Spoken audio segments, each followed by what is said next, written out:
Ah, this is a great question because you'd think, okay, Ned is Mr. Coverage, and the only number that makes sense is 100%. So he's got to have 100% on coverage.py, right? No, right now, the coverage measurement of coverage.py itself is about 94%, 94.5%. And I will tell you why.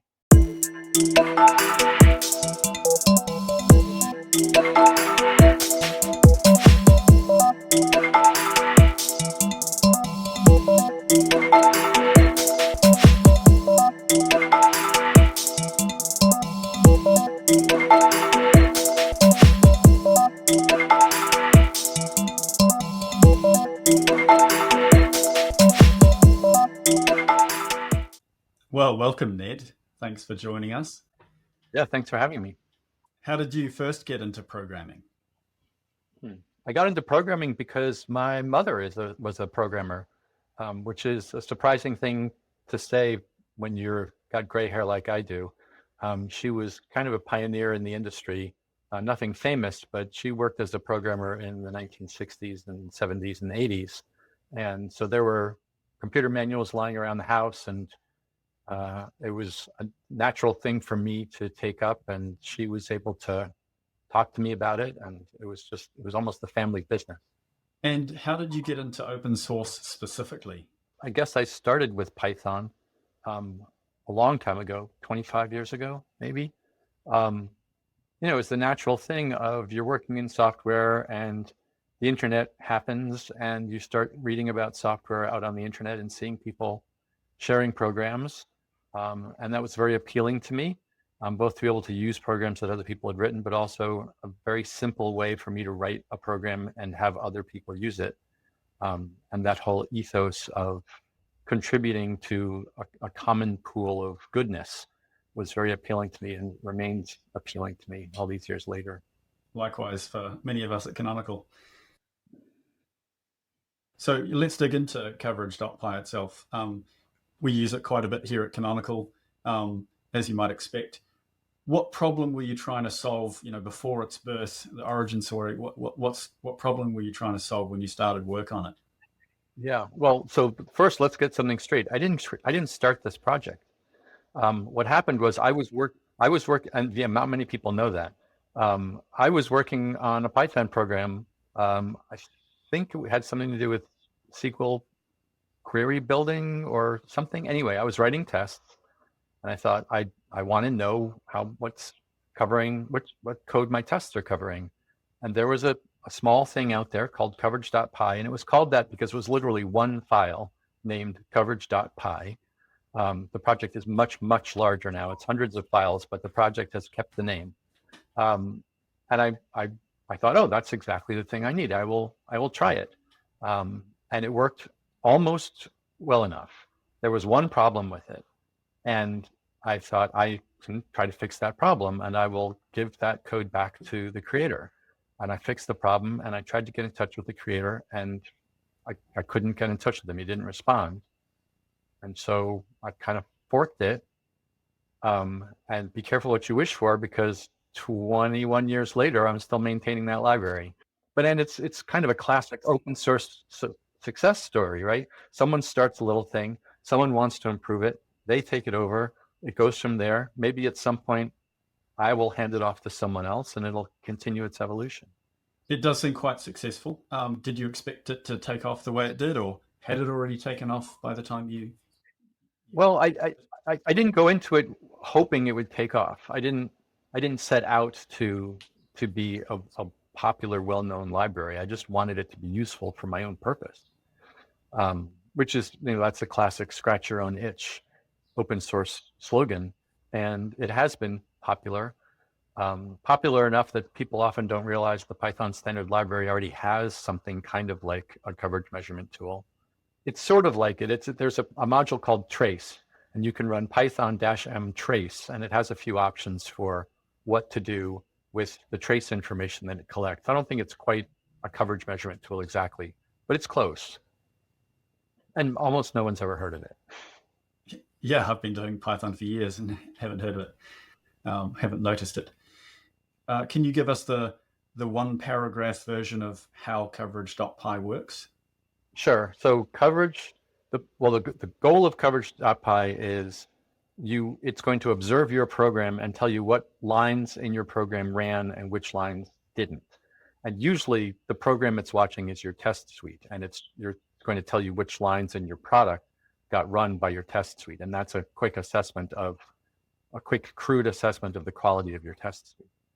And the way Coverage.py can do that is that there are two facilities inside Python which can basically emit events for when lines get executed. And it's of course way more complicated than that. But roughly speaking, you can run a Python program and have events happen that say line 1 ran, line 10 ran, line 1 ran again.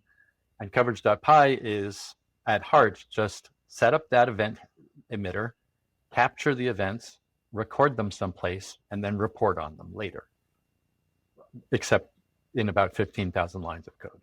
So at the very beginning, the facility in Python was called sys.setTrace. You would register a Python function, and Python would call your function for every line that was executed. And that's why Python standard library thing that's similar to this is called trace, because it's using the trace function. And that's the same way that debuggers and profilers work, to observe your program as it's being executed.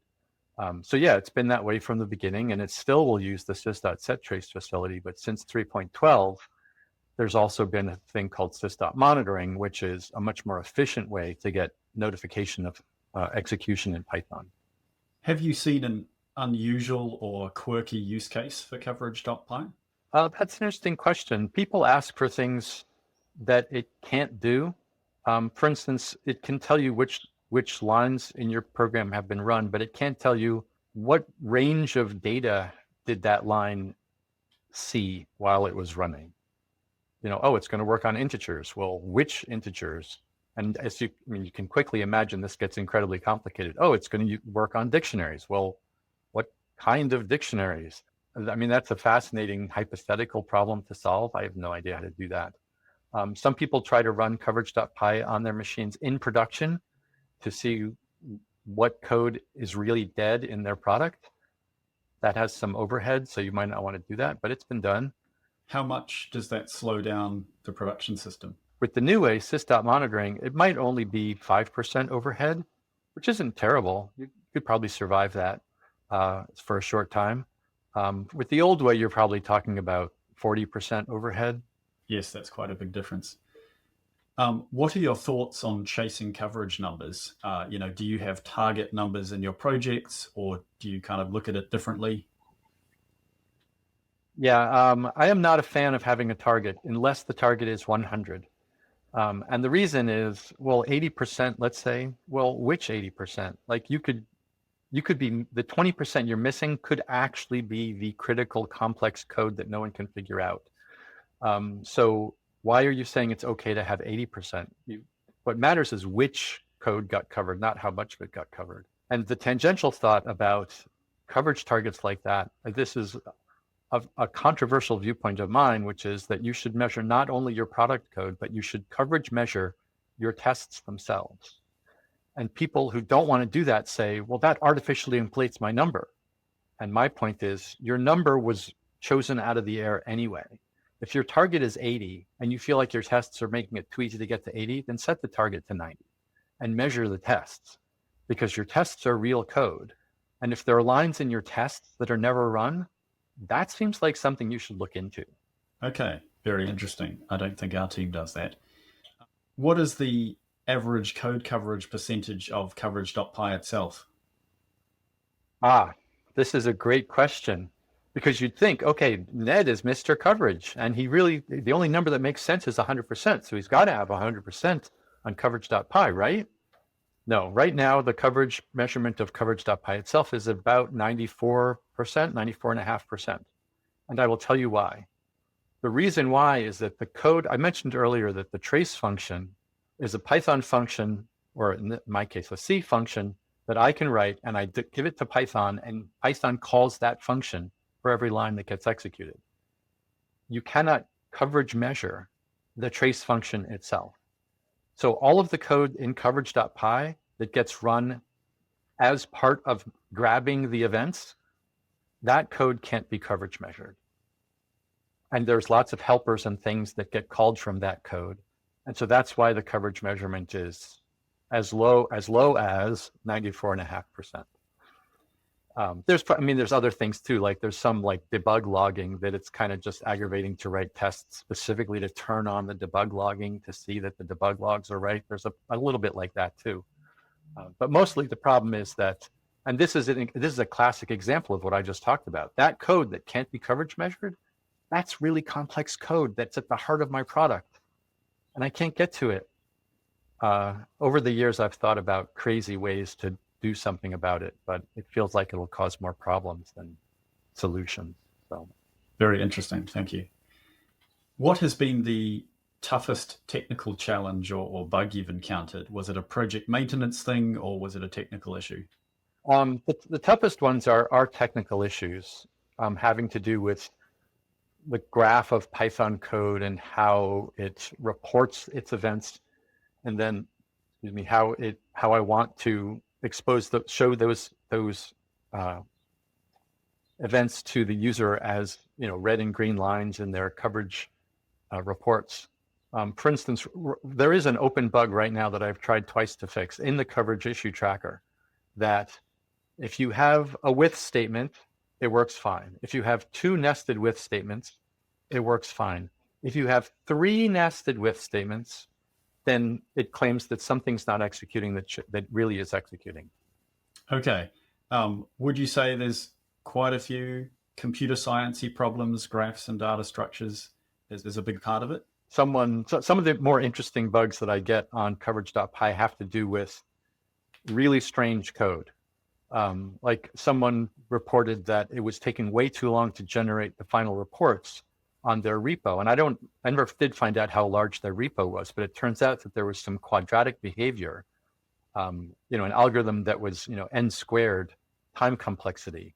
And they must have had a file that was 10,000, 100,000 lines long. I don't know how long it had to get before this problem really showed up, but that was the problem. And I had some help from a friend of mine who generated enormous files to demonstrate the problem. And then we profiled it. And then to fix it, we had to move where the data was the reporting was starting over there and summarizing it all in a batch up front before we then did it file by file. So that was a computer sciencey kind of problem. How do we change this algorithm from n squared to linear so that these enormous files would be okay? What's your relationship with the open source community surrounding Coverage.py? Is it mainly the issue tracker? Do you give talks? What else? I haven't done many technical talks. I have done a few. I do interviews. I've been on a few podcasts talking about these things. I have a channel in the Python Discord server, which is very quiet, but I have managed to have a few occasional contributors there and discuss things with them. Occasionally, there's someone who sticks around for a little bit. Once a guy showed up and said, I am going to join your project for 3 months, and I will triage a lot of issues and do things. And he did. And he said, this is what I do. I join a project for 3 months, and I do a lot of work, and then I move on to a new project. And I was really glad to have his help for 3 months. And then, true to his word, he left. And he hasn't been back. Interesting. Were you a bit nervous about that at the beginning? Like, is he going to do the right thing? And well, he started just by triaging issues, and I could see right off the bat that he was doing a good job. And I have to admit, I'm terrible at this. There are issues in my issue tracker that literally have not had a single response from me at all, because they just arrived at a moment when I was distracted by other things. Either it was other projects, or work was difficult, or I was on vacation, or who knows what. And then, they flew by in the stream, and I haven't been back to them, and I feel bad about that. How do you say no effectively? Because people will come along and ask for all kinds of features. So what's your philosophy, and how do you say no in a half decent way? Yeah, well, first you try to be nice about it, of course. And usually if I say no, it's because either I think it won't be an effective thing, like the thing you want, I can't give it, I literally can't give it to you, or there's another way you can get what you want, which won't add complexity to my project. So here's the other way to do it. And there have been a few requests in Coverage.py where I thought, well, I don't know exactly how to do that yet, and I'm not sure exactly what you want. So I'm not going to add it to the product and have it be a perpetual maintenance burden. But I can write 100 lines of Python that does what I think you want. People don't like that necessarily. Like they want it to be in the product instead of a separate thing they have to figure out. But like I said, I'm not a big fan of Swiss Army knife projects that try to do everything. And in fact, a lot of the ways that people use Coverage.py, they don't even realize they're using Coverage.py because they use it with a plugin for PyTest called pytest-cov. And pytest-cov is one of those things that I think does too many things. And I have literally written an issue in their tracker that says pytest-cov does too many things and we should take stuff out. And they didn't take stuff out, but I watched their issue tracker both because people having trouble with pytest-cov, it might actually be a bug in coverage.py and they don't realize it. But two, sometimes they'll ask for something and I'll say, you know, you can already do that with coverage.py. You don't need to go through an intermediary. And they don't always like that answer, but sometimes people are like, oh, I didn't realize. Okay, good, I'll just go and do it. Interesting. We had a question on my team the other day where some folks were saying we should just use coverage.py, and others were saying no, we should use pytest-cov because we use pytest, so it's got pytest in the name. I can already predict your answer, but can you tell us what our team should know? So the first thing to know is that there used to be a really good reason why pytest-cov was helpful, which is that if your program was spawning sub-processes, pytest-cov would wire up the machinery so that the code running in the sub-process would also get measured by coverage.py. And if you weren't using pytest-cov, then there was a page in my docs where I basically punted on the whole question and said, you've got to create a file like this to make it work. And pytest-cov came along and said, we can automate that. That's no longer true because as of this summer, I think it was July, I added a feature to coverage.py that kind of took over that monkey patching. And I think actually pytest-cov removed their patch because of that, which I was really pleased to see them do that. And I expected there to be some tremors out there where people didn't realize that the thing they had been using went away, but they weren't up to date with the new thing that did it. And I've heard nothing. So maybe it was a smooth transition. But it might be that that's the only thing that was really helpful to you. I don't know. Good to know. So here's a fun question. If coverage.py was a person, what would its personality be? It would be competent and reserved. In that it's not gonna jump on stage and start screaming and yelling. It's not gonna try to be the center of attention. But if you walked over and talked to it, it would be knowledgeable and friendly. Awesome. Can you share a moment related to coverage.py that made you laugh? Coverage.py has a mascot, Sleepy Snake. And that mascot was drawn by my youngest son. And it tickles me no end to see Sleepy Snake because it's a very cute, clever drawing of a snake lying covered up in a bed, a C-shaped bed with sweet dreams because he's at ease because his pests are covering his product. And that pleases me very, very much. If I could somehow use coverage.py to get my son's art out into the world more, I would do it. Any message you have for fans of your library? Be kind to each other and write good software. Sounds good to me.